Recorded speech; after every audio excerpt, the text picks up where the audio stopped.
សូមក្រាបបង្គំទូលថ្វាយលួងយាយព្រះវររាជមេដាជាតិខ្មែរជាទីគោរពសក្ការៈដ៏ខ្ពង់ខ្ពស់បំផុត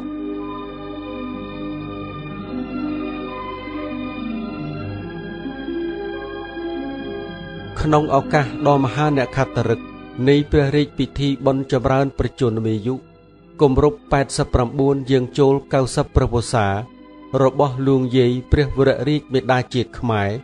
ទូលព្រះបង្គំជាចៅព្រមទាំងថ្នាក់ដឹកនាំសមាជិកសមាជិកានៃគណៈបកហ៊ុនស៊ិនប៉ិចមានមហាកិត្តិយសនិងសេចក្តីសោមនស្សរីករាយ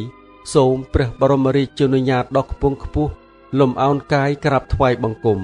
ទូលថ្វាយនៅព្រះរាជសព្វសាតុការពរជ័យមហាប្រសើរថ្វាយលួងយាយព្រះវររាជមេដាជាតិខ្មែរជាទីគោរពសក្ការៈដ៏ខ្ពង់ខ្ពស់បំផុតសូមទ្រង់បានប្រកបដោយព្រះរាជសុខភាពល្អបរិបូរណ៍ព្រះរាជកាយពលមាំមួនព្រះប្រាជ្ញាញាណភ្លឺថ្លានិងព្រះជន្មាយុយឺនយូរជាង100ព្រះវស្សាដើម្បីគង់ប្រថាប់ជានិមិត្តរូបនៃឯកភាពជាតិខ្មែរនិងជាម្លប់ពោធិព្រឹក្សដ៏មហាត្រជាក់ត្រជុំសម្រាប់ប្រជានុរាស្ត្រជាកូនចៅទូតរបស់ព្រះអង្គក្នុងទូទាំងព្រះរាជាណាចក្រកម្ពុជា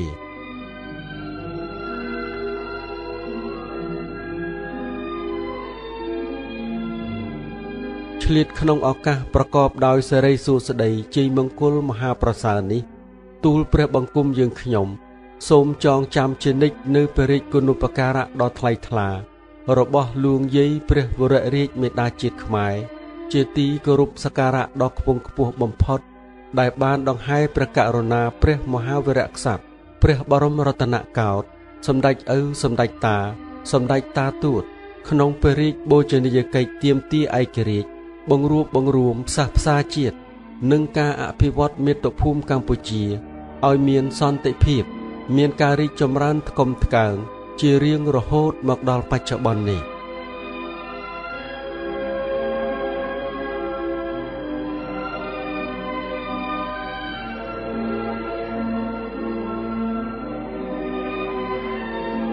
ជាថ្មីម្ដងទៀតទូលព្រះបង្គំយើងខ្ញុំ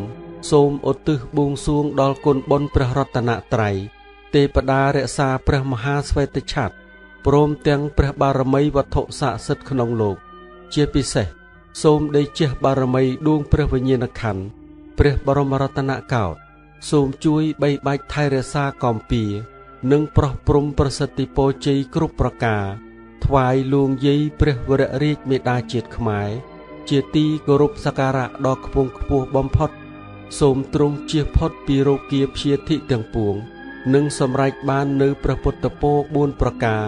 គឺអាយុវណ្ណៈសុខៈពលៈកុំបីឃ្លៀងឃ្លាតឡើយសូមលួងយាយព្រះវររាជមេដាជាតិខ្មែរសូមព្រះរាជមេត្តាទទួលនៅសេចក្តីគោរពដ៏ខ្ពង់ខ្ពស់និងកតញ្ញូតាធម៌ដ៏ជ្រាលជ្រៅបំផុតអំពីទូលព្រះបង្គំជាចៅសេចក្តីគួរពុំគួរសូមលួងយាយព្រះរាជមេត្តាប្រុសសូមក្រាបបង្គំទូលថ្វាយនៅថ្ងៃសុក្រ3រោចខែចេសឆ្នាំម្សាញ់សព្វស័កពុទ្ធសករាជ2569ត្រូវនឹងថ្ងៃទី13ខែមិថុនាឆ្នាំ2025ទូលព្រះបង្គំជាចៅព្រះហស្ថលេខាព្រះអម្ចាស់នរោត្តមចក្រាវុធប្រធានគណៈបកហ៊ុនស៊ិនប៉ិច